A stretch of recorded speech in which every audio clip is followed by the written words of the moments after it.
All right. Okay, so we talked about in the last presentation that one of the things that Polkadot provides, one of the most important things that Polkadot provides, is shared security for all the parachains. So this is a non-technical approach to explaining at the high level what shared security is, and then I'll pass it over to the parachain team engineers like that to actually explain how it all works at a more low level, right? But what I really want to get into your head is the mechanics of what is happening during shared security, right? And so that you can understand kind of at a mechanics level how Polkadot is actually able to scale. The goal here is that at the end of this presentation, I would truly hope that you could explain to to someone who doesn't know blockchain but understands general high-level engineering how Polkadot scaling works. It should be able that you could draw on a paper and actually get the same kind of idea passed, okay? So, what is shared security? On the surface, shared security is an economic scaling solution for blockchains, right? It makes sense that basically you have a bunch of chains, we have a multi-chain future, you want them to all be secure, right? If they're not secure, they are attackable, and then the properties of blockchains are not useful. So it is an economic scaling solution. But that's just an answer that sits at the surface, and the topic goes much, much deeper than that. So let's explore what is security and what is shared security, right? Oh, what did I just do? Resume. Okay, what is security? Nearly every attack to a blockchain falls into one of these two buckets. Technical security, like the cryptography, the actual code of your blockchain, and economic security, the game theory plus economics. We're going to focus on economic security. This technical security we've been learning through Substrate and Polkadot and the game and the cryptography sections, all that kind of stuff, right? But really, when we're talking about shared security, we're talking about scaling economic security, okay? Economic security is represented by the economic cost to change the canonical history of a blockchain. Change with higher security or more resilient to malicious activity, like a double spend attack. So there is always the ability to fork chains and create differences. Economic security is about how much does it cost if you wanted to maliciously fork a chain and cause some problems at that level. That is what economic security is. How much does it cost to do this kind of attack? I want to note that a double spend is not inherently an attack. Actually, if you remember, the whole point of blockchains is to come to consensus about a double spend. A double spend is a perfectly valid operation on any blockchain. A double spend being that I have some tokens and I do two transactions at the same time to two different users. It is the point of a blockchain to come to consensus about that activity, right? So double spend is not inherently an attack. It is up to the blockchain to figure out which of the two blockchains are the valid ones. The double spend attack, though, happens, like, what is an actual attack like? It happens something like this. So imagine in this example that someone is trying to take advantage of a fragmentation in the network and try to create two different canonical chains. So in this context, and sorry, no offense to any Australians, Australia is trying to attack the world, okay? And you basically have 33 honest nodes in all of the Asia-Africa region. You have 33 honest nodes in all of the Americas, and you have 33 malicious nodes in Australia. And the pipeline between the internet is that all internet activity passes through Australia, whatever, right? There's a fragmentation in the network across the Americas and Asia, Africa, okay? Again, no offense to Australians. What happens? So you basically have, here these malicious nodes going and creating two different blockchain histories, which the Americas thinks is valid and which the Asia Africa thinks is valid. And actually, in this context, for this attack to really work, it needs to be 34, right? You need a slight majority. But basically, in this circle of red blockchain, you have more than 66%. And in this circle of blue blockchain, you have more than 66%. But they're being malicious because they're actually validating two different histories of the blockchain. This is an attack.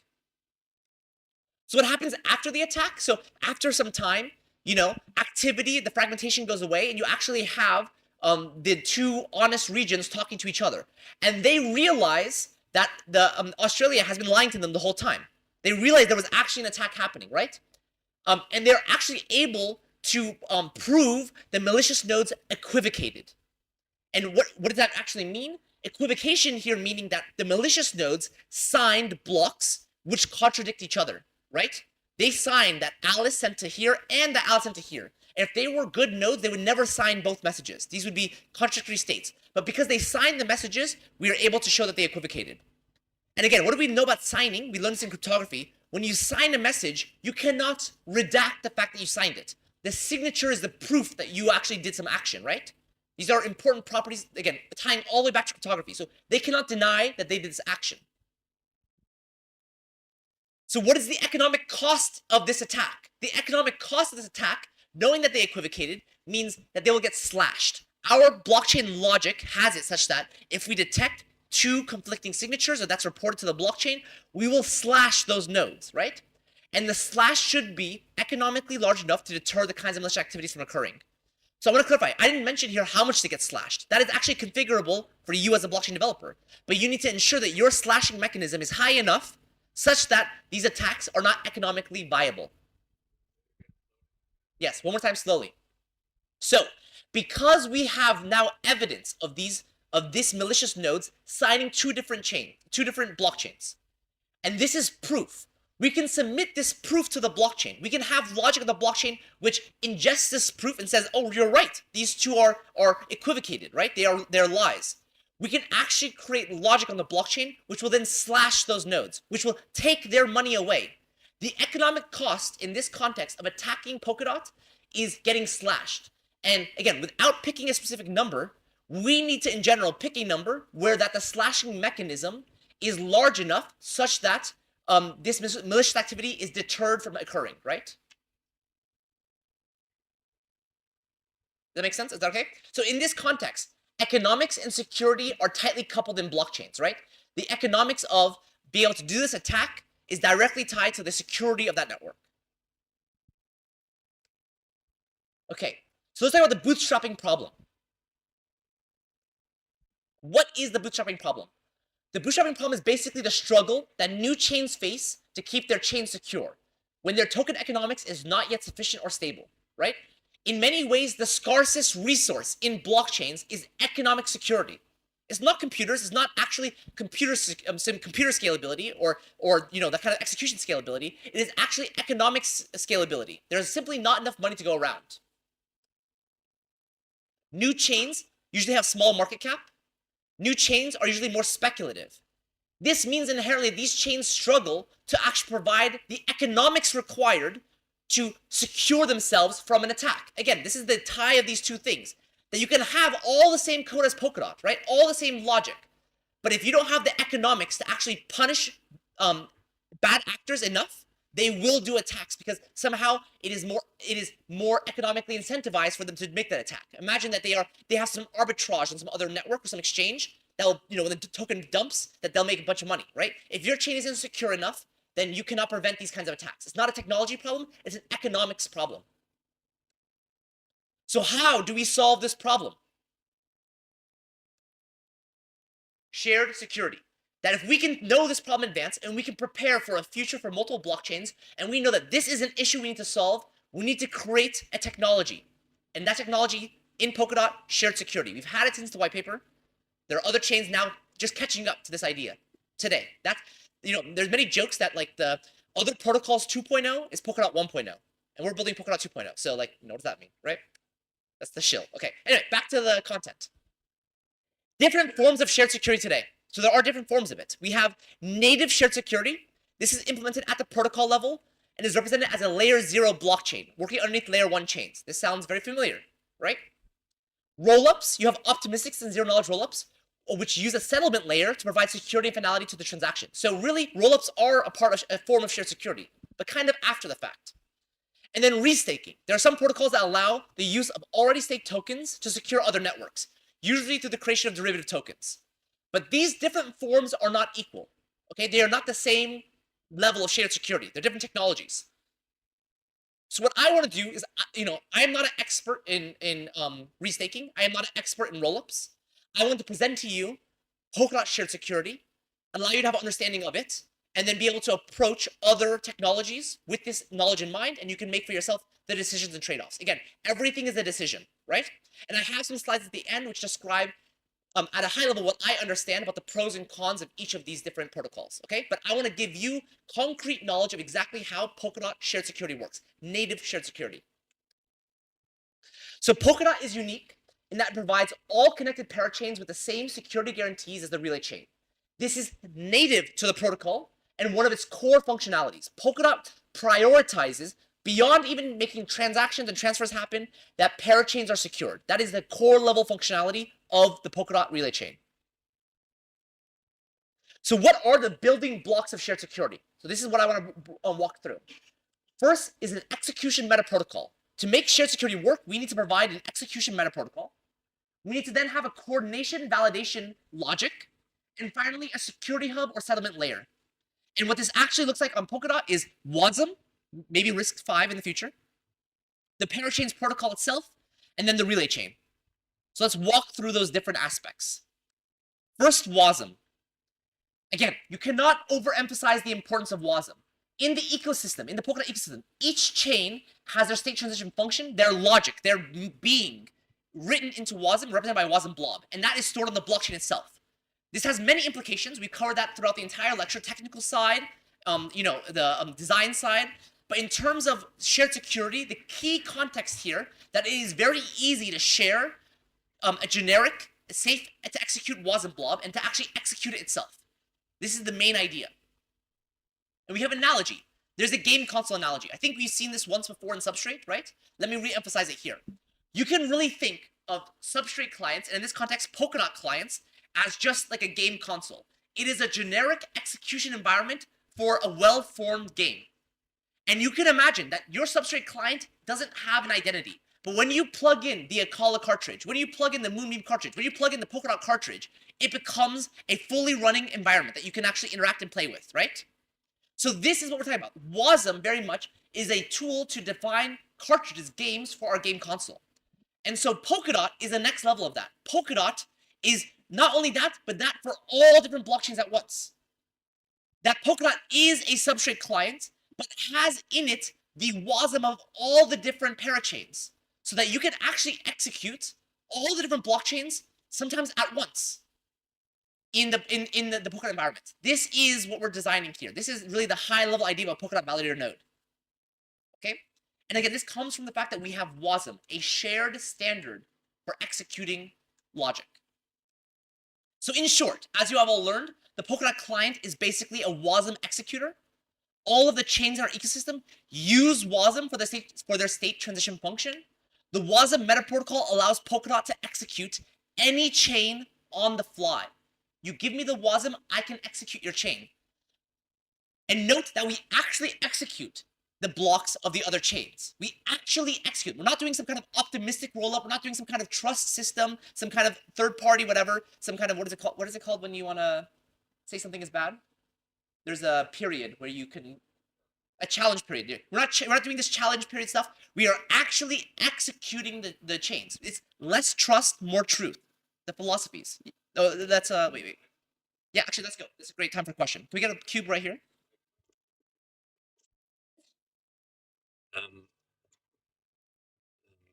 Can you go back one slide? One slide. So basically, like the WASM meta protocol, is that like constructed by those kind of primitive palettes we have in Frame? Is that even related? No, remember, all of those palettes, you're compiled. It's Rust code. You're building a Rust thing. All of that gets compiled to WASM. I know, but I'm saying like you're saying the WASM meta protocol. Is that like something? No, it is WASM. WASM is the meta protocol. Okay. So the fact that we compile to WASM means now we have a blob, which is a WASM blob, and this can be executed in a WASM environment. And your browser can be a WASM environment, the node can be a WASM environment, etc. Like you don't have to download, for example, like if you were to run a native chain on your Windows computer, you need a Windows binary. On your Mac computer, you need a Mac binary. On your Linux computer, you need a Linux binary. You need a separate binary for each of these. And for each chain, you would need a separate binary, and you need for all of those environments run it. In this context, I can make a single execution thing, like a WASM executor for Mac, and then I can just hand you a WASM and you can run it right away. That's the whole idea. But the concept of the shared security, like those concepts that like... We're still building to that. Maybe then just let's pause for on that. Any other questions about WASM specifically? because I'll build more to the ideas. Let's keep going then. So then, first aspect, a shared execution environment. Next aspect, parachain validation, logic for verifying things are happening. So we want to maximize scaling. A scalable proof of stake system is one where security is as shared as possible and that execution is as sharded as possible, right? We want to share pool all the security into one. The more security we can bring together, the better for everyone. But we want to execute things in the most sharded, parallelized way as possible. Okay? Execution sharding. It is the process of distributing blockchain execution responsibilities across a validator set. In Polkadot, all validators execute every relay chain block, but only a subset execute each parachain block. This enables Polkadot to scale. So in this context, all the nodes, all the validators of Polkadot, they share the economics of the DOT token. They share the security of that economic backing. But they shard the execution of the individual parachains. This enables Polkadot to scale. So how do you validate a block? This goes back to our question. What are the building blocks needed to do a basic validation? Well, first, we need a block of transactions. This is the state transitions we want to execute in our state transition function. We need a block of transactions. We need state on which to execute those transition functions. And then we need the state transition function itself, which will then transition that state to a new state, right? That's the basics. But I want to note here, we don't need all the state of the whole blockchain, right? We only need the relevant state for these transactions. So in your blockchain, if you had 1 million users, but this block only has a transfer from Alice to Bob, I don't need to know the balance of your 1 million users.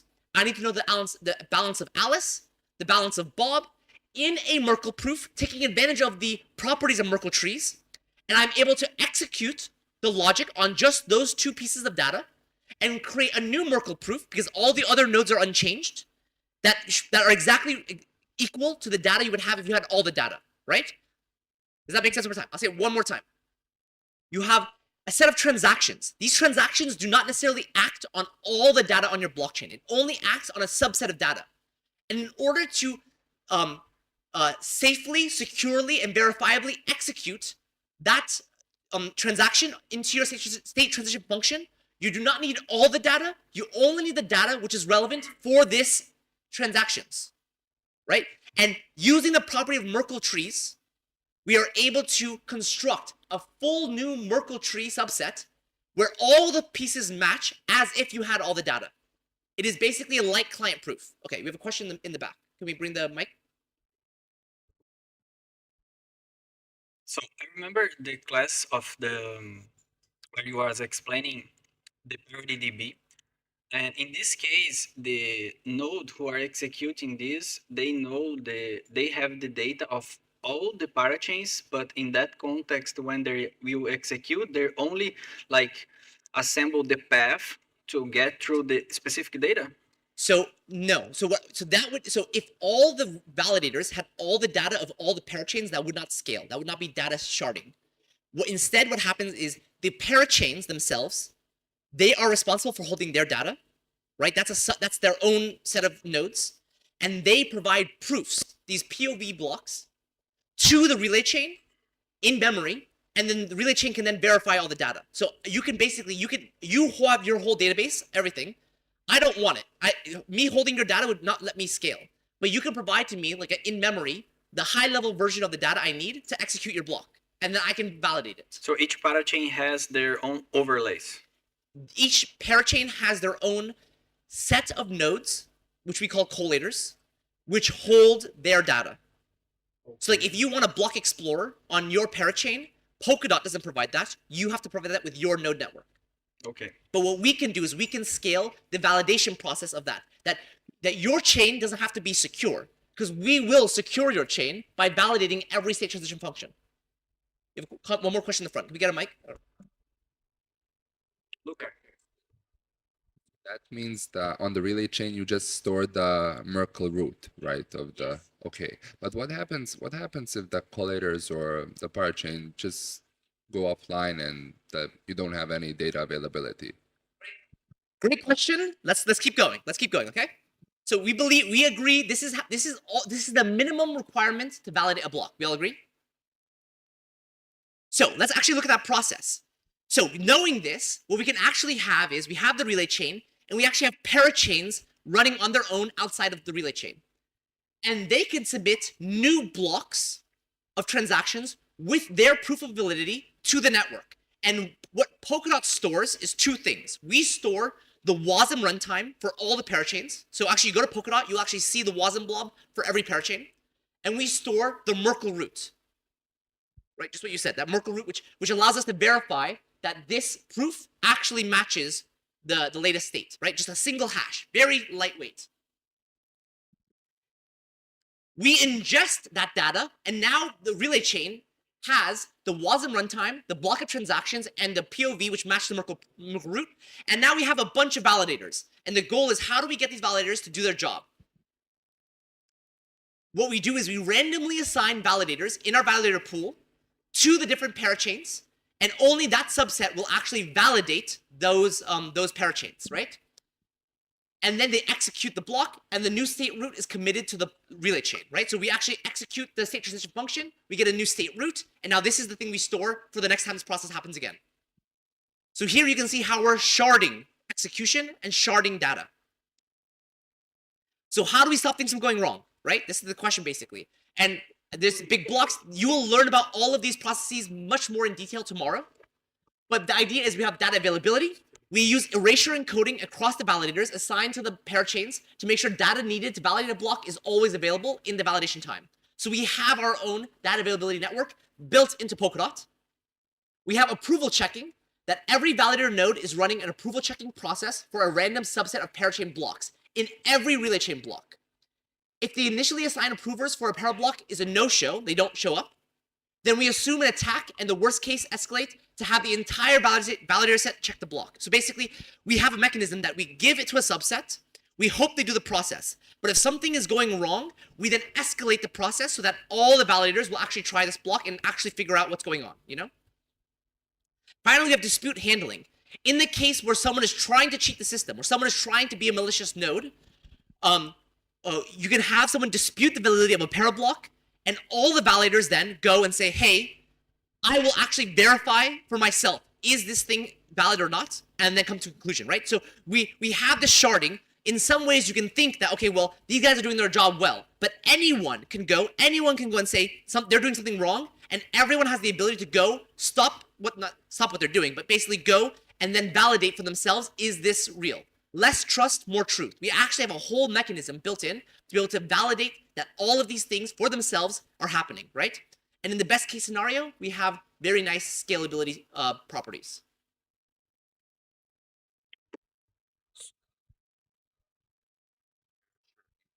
Those are the validators of the relay chain. So that means that every validator has a piece of every parachain, and they need k out of n to reconstruct the data of that parachain.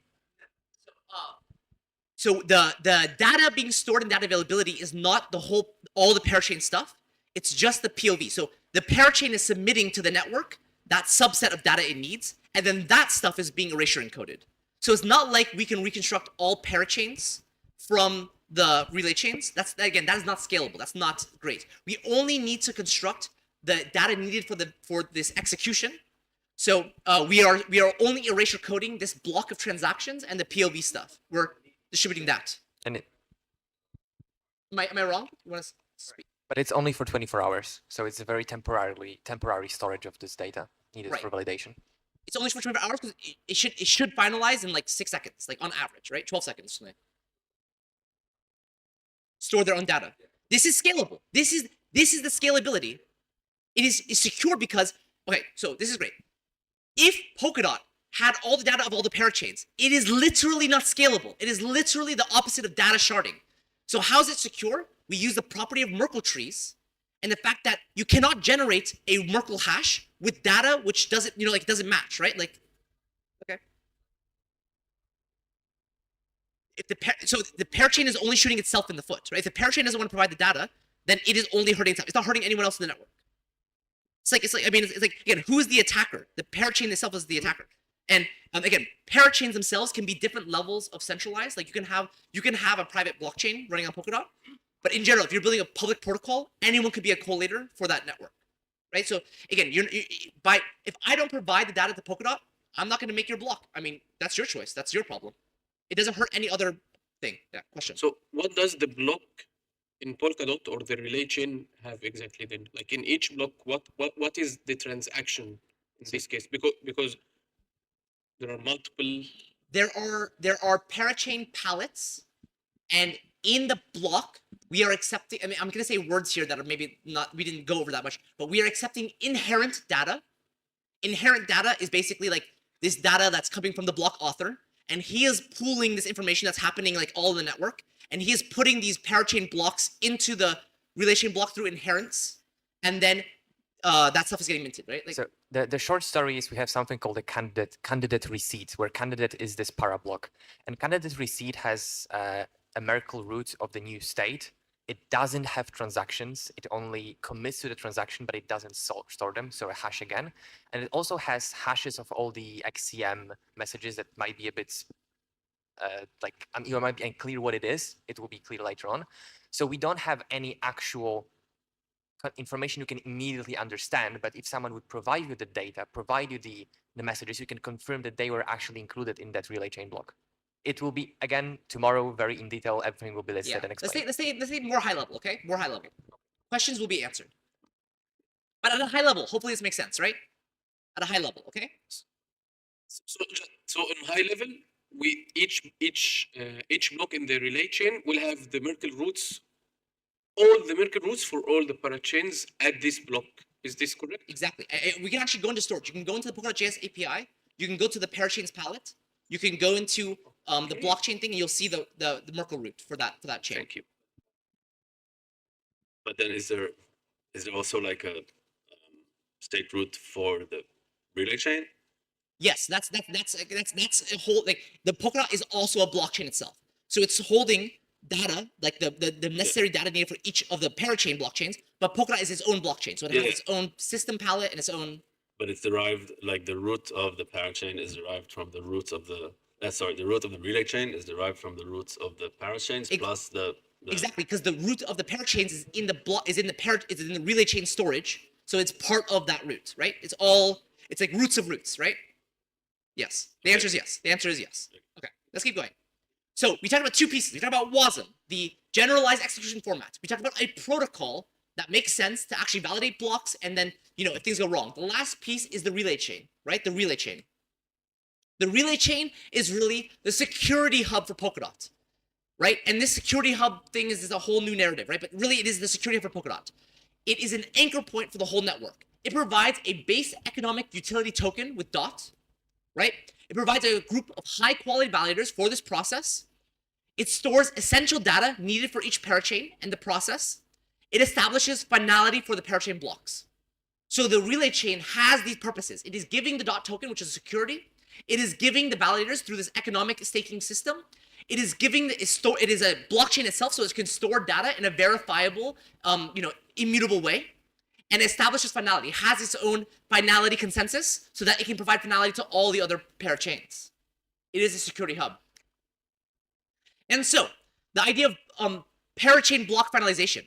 So the relay chain block producers commit the new state root for the relay chain once parachain protocol has been completed.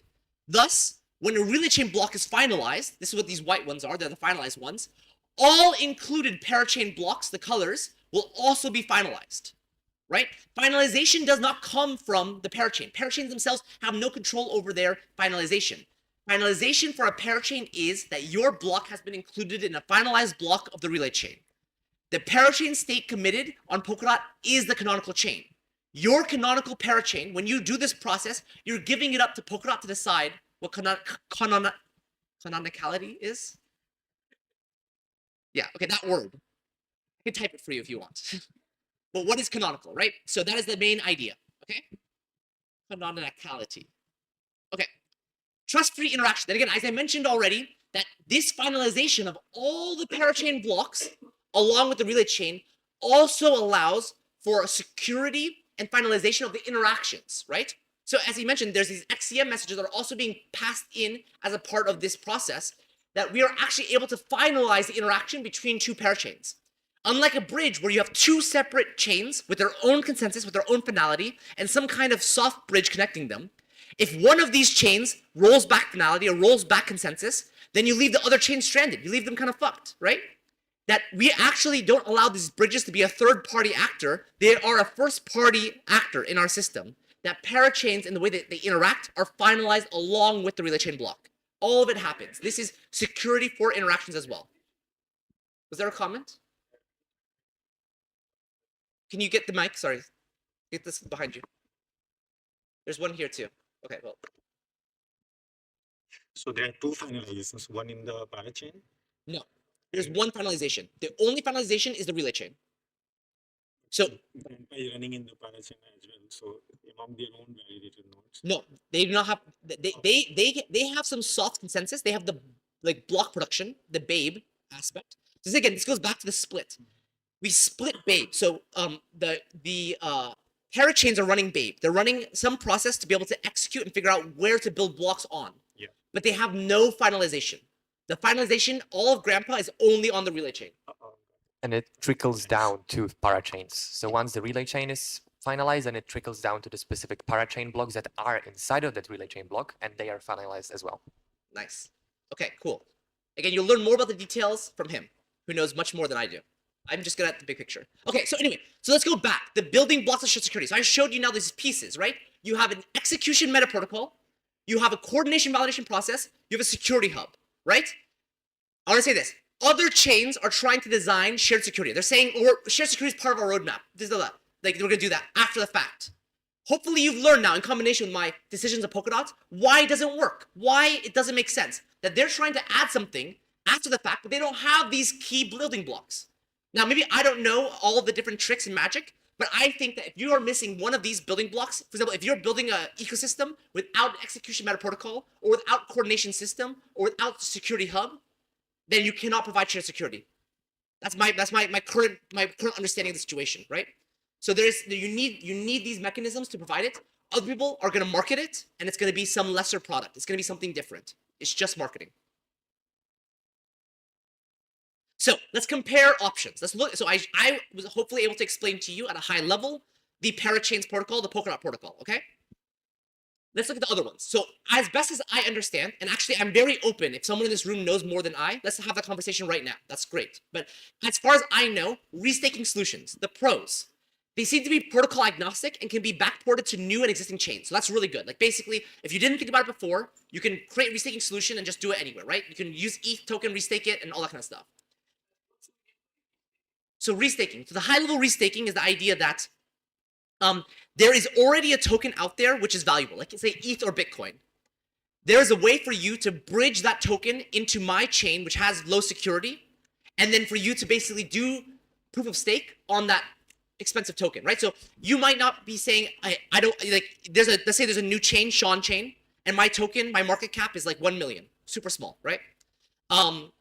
You might not care about attacking Shawn chain if you lose Shawn tokens. But I could make a protocol which brings Bitcoin and ETH over hundreds of millions of dollars of tokens to my chain and use that in my security protocol, and I will slash your Bitcoin if you attack my chain. In this case, I'm able to take my small chain and actually increase economic security by restaking other chains. Now, there's a bunch of problems around this, which I talk about, but the idea is that smaller and newer chains can rely on more valuable and stable economies, right? That's the advantage of this. The cons. As tokens are continually restaked, the economic cost needed to attack a secure chain decreases. So if I use Bitcoin on 100 chains and try to restake all of them, then actually now I can make a coordinated attack to attack all 100 at one time and get, only partially hurt. Does that make sense? Like that the more you're reusing a token, the more you're like splitting the value across multiple chains. So so it doesn't scale. There's no real computational verification or protection provided by these systems. So even though I have Bitcoin on my system, Bitcoin itself is not actually securing my chain. It's not actually bringing more security in terms of computational verification, right? It's just an economic side. And it seems to ultimately fall back onto centralized sources. So really to bridge things like Bitcoin over to my chain, often you rely on centralized bridges, centralized actors to bring those tokens over to my system. So often most restaking solutions are just reliant, like that restaking makes sense in terms of economies, but they're often reliant on middle actors, which are centralized, which then the whole house of cards crumbles.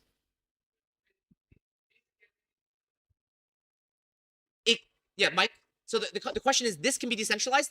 I mean, technology is possible to build. Oftentimes, these first mover advantages, like all these guys, they want to launch their product soon. What they do, they make a 3.5 multi-sig, and then they launch this thing. So often, most of these chains are not actually doing it well. And if they were going to do it well, why would you do restaking? You would just do a native protocol.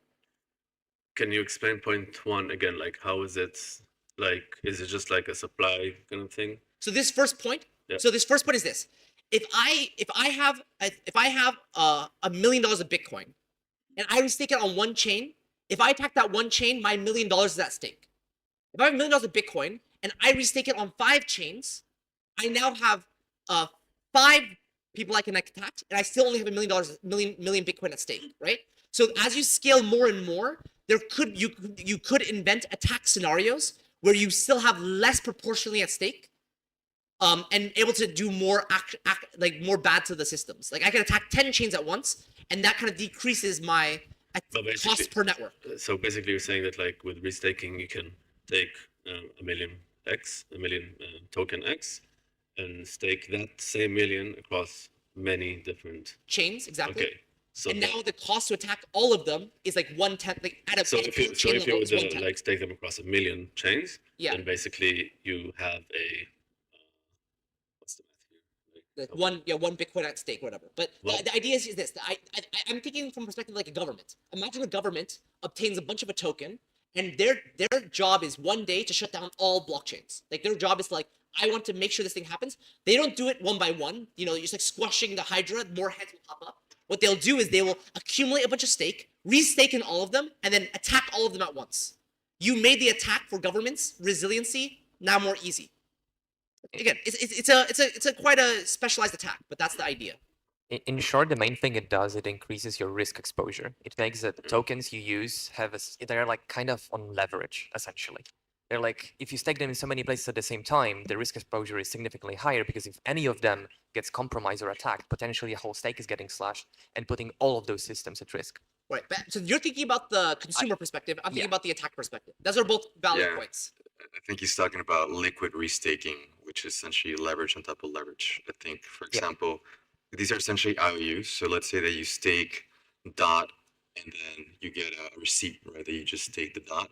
You can go ahead and stake it in Shawn's chain, and Shawn can also give you another receipt, another IOU, and then you can go and stake it into, Gavin's chain. And so you're literally getting leverage on top of leverage. And let's say that, one domino down the line gets slashed, everything falls back. So you kind of get that Luna Terra effect. This is very much like, what would you design if you didn't think about this at all until now? Like literally, it's kind of very much after the fact. So it's not a great solution, in my opinion. If you want to learn more, I think the most popular restaking solution is Eigenlayer. Is that right? So I think that you would look in Eigenlayer and you can learn about what they're doing. And they might be doing some stuff that is cool, right? But this is just the pros and the cons. I'm just describing to you. Eigenlayer is the main one in Ethereum, and it exactly has the same issue you just mentioned right now. It has this leverage problem that if you get slashed in one, you are compromising the safety of the whole Ethereum network, because you just staked your Ethereum in some other project on the side that was compromised. Okay. So just one more question. So the same thing, like when you mentioned restaking, you mean that the same 100 tokens will be used in the other places? Or because what I understood that only if you do it on 10, each one of them will have 10. But now we're discussing that it depends on the protocol. It depends on the protocol. Restaking is a more broad idea. Restaking is the idea of moving other economies to your economy. Yes. The implementation detail is like protocol specific.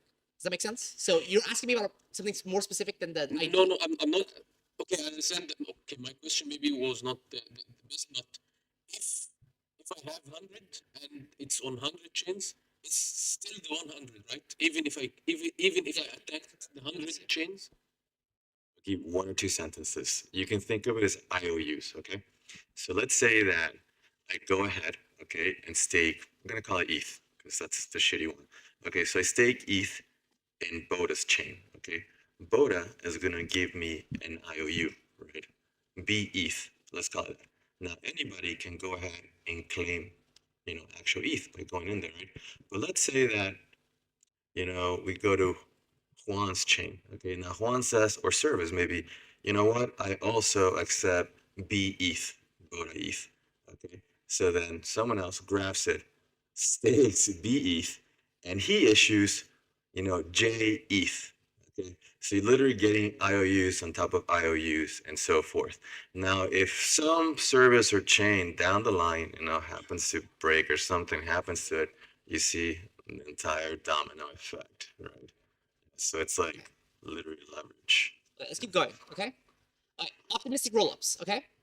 So there's two kinds of rollups, optimistic ZK. Let's go optimistic first. So what are the pros of optimistic rollups as I understand? They're not limited by the complexity of the on-chain VM.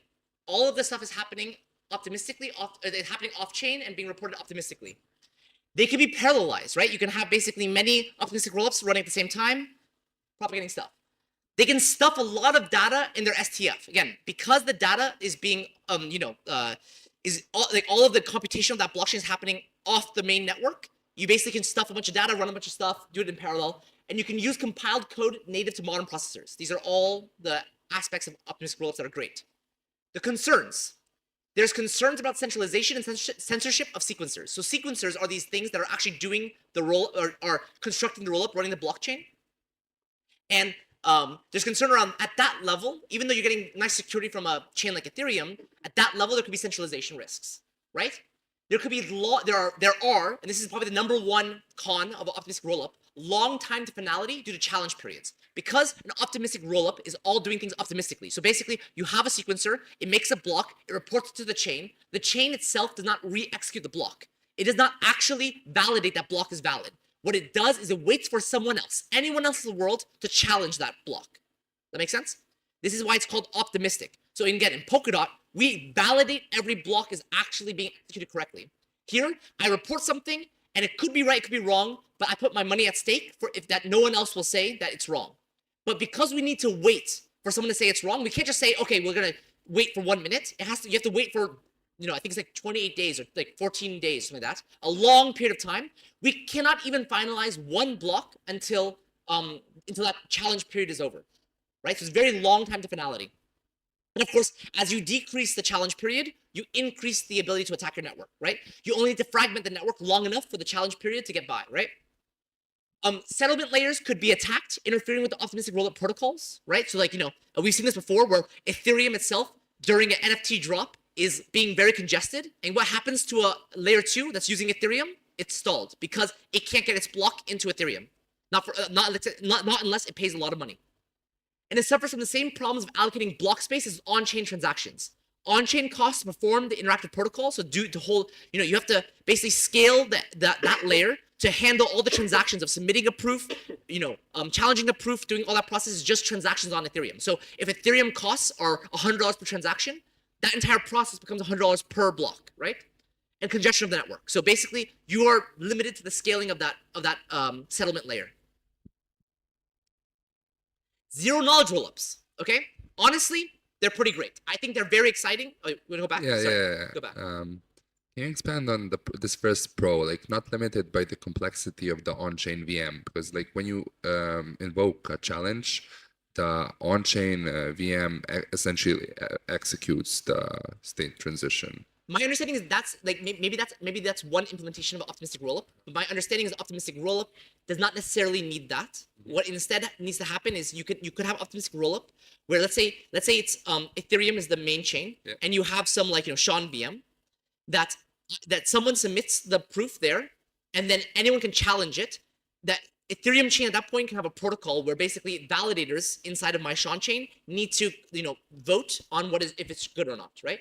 That the Ethereum could be agnostic to the whole process. It's just like using some kind of like off-chain consensus to determine that validity. Now, it could also be if you have an EVM-based optimistic rollup, then you could then only run it when it needs to run, right? But at that point, you have limitations. For example, you cannot build a optimistic rollup which wants to have a bigger gas block than the Ethereum gas block, right? So there are ways to build kind of ones closer, But in general, and from my understanding, at the most high level optimistic rollup, it does not require that the VM is the same. But in your case with your Shawn validators, and if you ask them what is like true and to invoke the challenge and everything, how is that inheriting security from Ethereum? Because oh yeah, that's kind of a good point. I mean, in my high level answer is that you're basically you're basically making all those decisions on a network which can come to consensus. So it's like that process is also a decision process, and the consensus of the rules, like everyone submitting a proof, that's happening on a secure chain. Does that make sense? So like all of the steps of that process could be secure. But you're right, if you don't exactly re-execute the code, you're kind of not inheriting that security. Right, that's another bad reason for again, what I'm saying, for me, what would be sexy about optimistic rollup is one that is not limited by the block size of Ethereum, right? So what you described here is maybe one that's more secure, but not then you might as well just do what we're doing with Polkadot, right? So yeah, one more question. Just a slight comment. Yeah, you could have like different VMs. The sequencer will be the one that replays the transaction, so it'd be like a custom sequencer if it's a not EVM. Yeah, but I think his point is that but no one on Ethereum shooting it. You're just so in that case, it's not like technically secure, but it's the consensus about that message will be secured on a secure network. So high level. Okay. Again, what's hard about these things too is that it's hard for me to make a slide like this when there are many variants of optimistic rollups, right? So I can only talk about a high level. It could be that some protocol, the con doesn't apply or the pro doesn't apply, but this is the high level idea pictures, okay? Okay, zero knowledge rollup. So as I said, they are pretty cool. I think that ZK stuff is very new. Like the bulletproof paper only came out in like 2014. I don't know, like it's new stuff, man. And I think that I would not be surprised if the future of Polkadot and ZK proofs like intersected. I would not be surprised if there's some kind of way that we can use ZK stuff to make Polkadot better. There's already some of that, right? The ZK snarks is being used in Sassafras. So there's already some ways, but like maybe more to the validation, right? So they're very cool. What's very cool about them is they're proven trustlessly. Once you have a ZK proof that once you execute it, it's like there's no time to finality. It is like as soon as it executes, it is proven to be true, right? So it's like it is no time to finality at all. There's minimal data availability requirements. So, because of the way the proofs work, like all this stuff is being like, wrapped up into this one proof. The proof itself is like usually fixed size or small size. The data requirements for running that proof is really small. Instant finality, and it's not a meme, it is literally instant finality, right? And it's exciting if the future of recursive proofs work out. So the idea that you can have a proof inside of a proof inside of a proof, you check one thing and you're like, validating a million blockchains at once. That's very cool ideas. The concerns, again, with ZK proofs, even more so, there's concerns around centralization of sequencers. Because in order to create a ZK proof, you need to do a lot of heavy work. The preparation of that proof is very, very heavy. So the kinds of nodes or computers that can actually run or generate those proofs for very scalable blockchains is very limited. It is very challenging to write ZK circuits, right?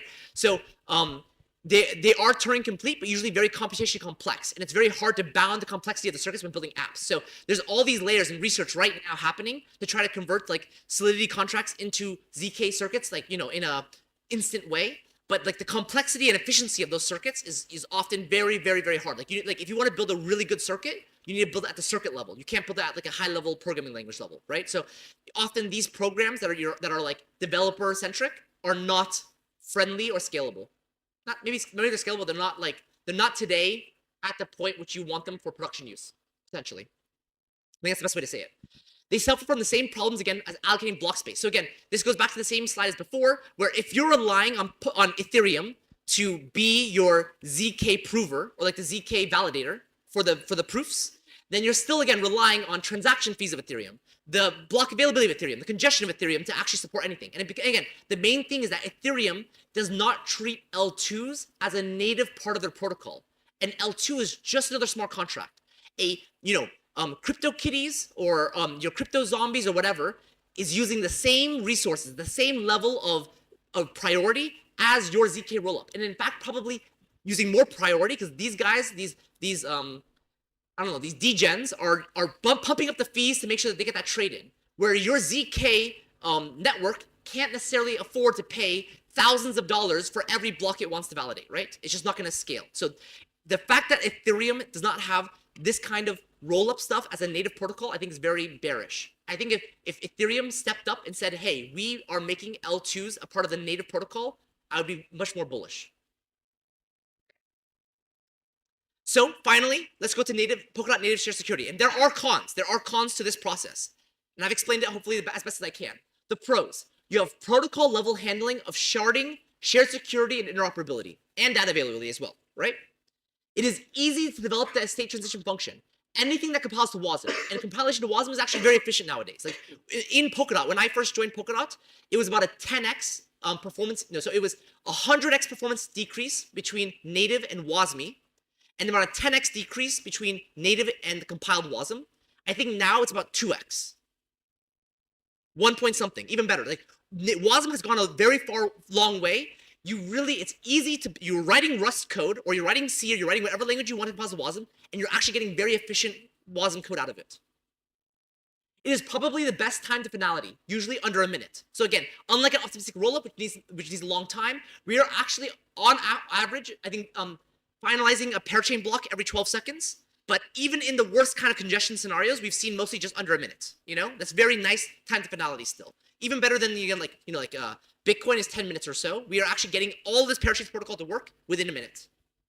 Data availability provided by the existing validators. So you get that for free. You don't have to build a secondary chain, a secondary token, a secondary economy, right? Secondary APIs, secondary bridges. Like, it's just built into the system. There's much less concern of centralization from collators versus sequencers and provers. So again, there are these things of collators. Collators are this thing that need to exist for parachains to exist. But the centralization risks of a collator is much, much less than the sequencers and provers inside of the other rollups. What are the cons? Okay, I told you I've been shilling Polkadot. What are the problems? And this is truthfully problems, right? There are unfortunately certain limitations enforced to keep the parachains compatible with the parachains protocol, right? So you need a WASM STF. You cannot build it in anything but WASM, right? If you want to use a library which isn't compatible with WASM, tough luck, right? It just doesn't work. There is no custom hosts function. So because every single parachain needs to execute on the relay chain, you can't add your own custom host function, because then Polkadot can't validate it, right? So any kind of host function, like I want to have a special ZK executor, I want to have a special API access, or whatever you can imagine, you need to basically push that all the way to the Polkadot protocol. It needs to go all the way to Polkadot relay chain for you to have your parachain support it, right? So this is bad. This is kind of sucks. And it's a constrained execution environment. As we talked about, there's limits in how big the POV size can be, how much time you have to execute blocks. There's all these limitations. On your own blockchain, you can define those limits. You can say, I want my blockchain to make a block every 10 minutes. I want my blockchain to make a block with this much size, etc., right? But in order to support the parachains protocol in the way we designed it, you must have your entire environment constrained to our maximum requirements, right? So it's not great for a super chain. We can only validate this. That being said, with the refactoring of core time and stuff like that, it is possible on a chain that has more execution requirements that you can get more cores and execute things in parallel. So you could actually run multiple cores at once. But this is still in progress. I'm not going to put it off the cons list until it works in production. I think that's fair for everyone, right? Let's talk about what we can do today. Okay, WASM is unfortunately 2x slower, I guess 1 point x slower, something, 1 point something, than native compilation. It requires a lot of data being provided and available in the POV. So, that your POV blocks, you need to include all of the data that you're doing to validate. So, for example, if you're building a smart contracts chain and you have in your one block the execution of 100 smart contracts, in your POV, you need to include not only the data of the smart contracts, but the whole smart contract itself in the block. Does that make sense? Like, it's actually, in this context, there's a lot of systems I can imagine which won't scale very well into the POV size, right? I think those are some fair criticisms. Yeah, comments? This is my last slide, by the way, so questions. Comments? Any comments from you? Do you agree or disagree? Any other cons? He agrees. Polkadot is not perfect. But there's trade-offs, all trade-offs. Question or comments? Just again about the WASM, just so I wrote it down. Like in an imaginary universe where everybody had the same operating system, then the WASM advantage is nullified. Yeah, I think so. Yeah. At a high level, at the highest level, yes. Yeah. Just also, WASM is a secure sandbox. So it's not only like like you wouldn't feel safe downloading blobs from the internet and running on your computer. The fact that WASM is inside of the sandbox is also very So important. kind of like Docker in that sense. Yeah, But okay, in that context, yes. all So, I'm yeah. saying is that it provides like a shared, agreed upon, and Yes. consistent execution environment. And then again, once like for this, yes, and then one step even deeper is that in with the mindset of like clients and the mindset of Web3 scalability, WASM is also a web native execution format. So browsers support it, Mozilla supports it, Google supports it. Yeah. Like that's all the ideas of this, and hopefully RISC-V will be in a similar state too. Okay. Like I would say this, I would say RISC-V, even though all the technology about it is cool, if it's not adopted at the same level as WASM has been, it might not be the best choice because it doesn't have this like native web Yeah. utility. Yeah. Like if you would just say, you all need to run on JVM or something. Then Exactly. it won't be- yeah. But so again, that doesn't apply to the idea of shared security, but applies to the other decisions and values of Polkadot, right?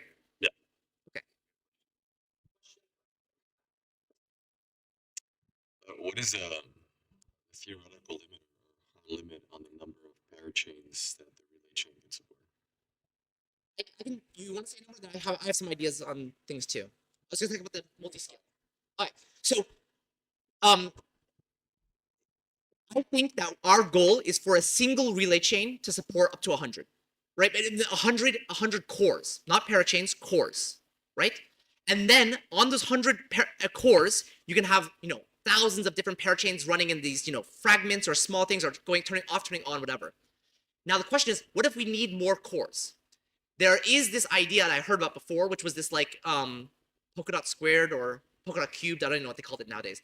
But the idea is this: could we have multiple relay chains? They could all provide some level of cores, but in order to have shared security, you need to have a shared validator pool across these relay chains. So there could be 6 relay chains, but in order to have shared security, the same aspects, you need to have a single validator pool, which will then go across these different things. And so there are algorithms where you could basically take a validator pool of 10,000, turn it into 10 pools of 1,000, and then have 10 relay chains. And there's research, I think, published by the Web3 Foundation on this. And basically, you need to increase the assumptions around the number of honest validators. So in a single relay chain, we have the risk at 66% honest validators, something like that, right?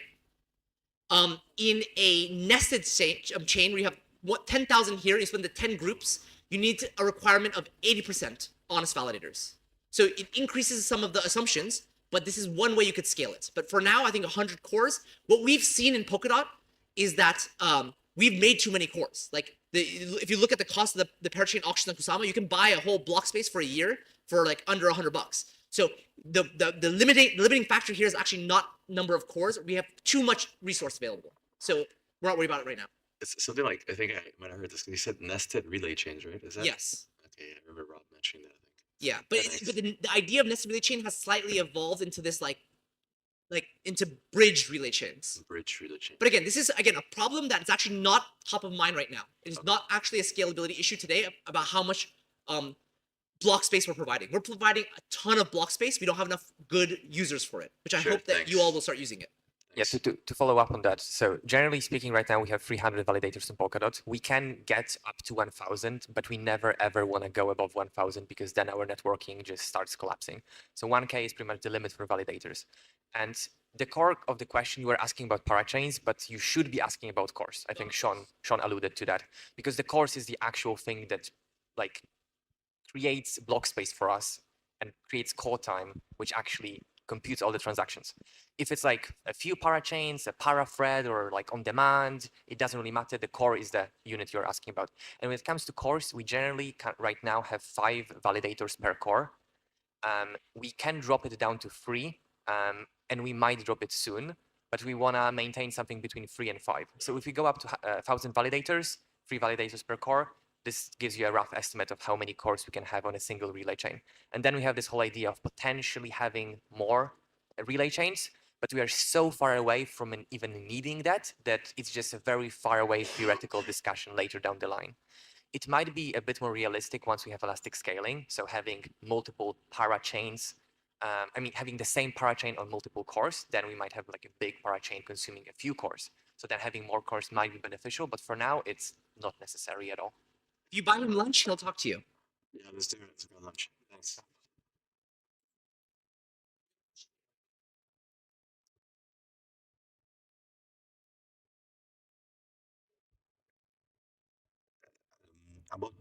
decentralization, in one of the previous slides, you mentioned trusted validator for the relay chain. Can you elaborate a little bit more? Yeah, this one.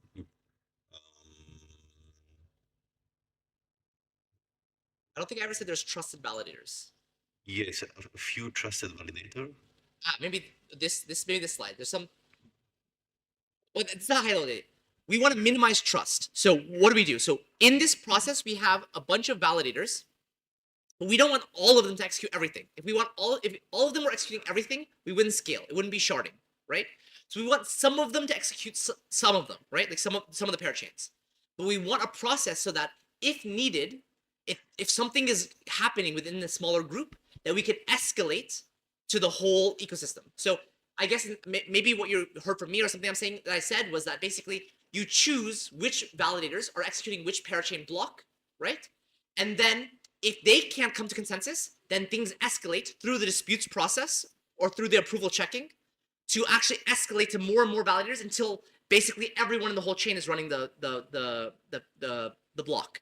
And again, we assume for this system to work, we assume Polkadot is secure, right? So if Polkadot itself has a Byzantine fault tolerance problem, the parachains will have a Byzantine fault tolerance problem. But we're assuming to start with that Polkadot is secure in a blockchain, like it has 20 billions of security backing it. You know, we have this whole process of how blockchains work. And if that's the case, it can provide that same security to the parachains. Okay, I thought there were some special validator for the relay chain. No, unlike other protocols, Yeah, that was our validators are just general, you know, like all of them are equal. all of them are equal in power. Yeah, Exactly. yeah. Exactly. We do not have tricky validation. we do not have these bullshit, you know, special nodes and then say we're decentralized in other ways. Yeah. Any other questions? You guys have a feeling now. Okay, I just gave two presentations. First presentation, philosophies, right? I think very much that leads into the decisions here. And you have the idea now that with all of this in mind from day zero, the decision to build shared security is extremely important. If there are protocols out there which are designing it today and they already launched a token, that's like red flags, man. Like this was built in and designed from the protocol. And you can see how low level the decision to use WASM, how important it was to be the backbone for a scalable protocol on doing shared security, right? And how important this resource is for a multi-chain future. So I hope you have a high level understanding now of not only Polkadot, but shared security and how it applies, you know, kind of in our ecosystem, how it works at a high level. And again, the low level details, exactly how you prevent all these stuff, you'll get presentations on that throughout the week.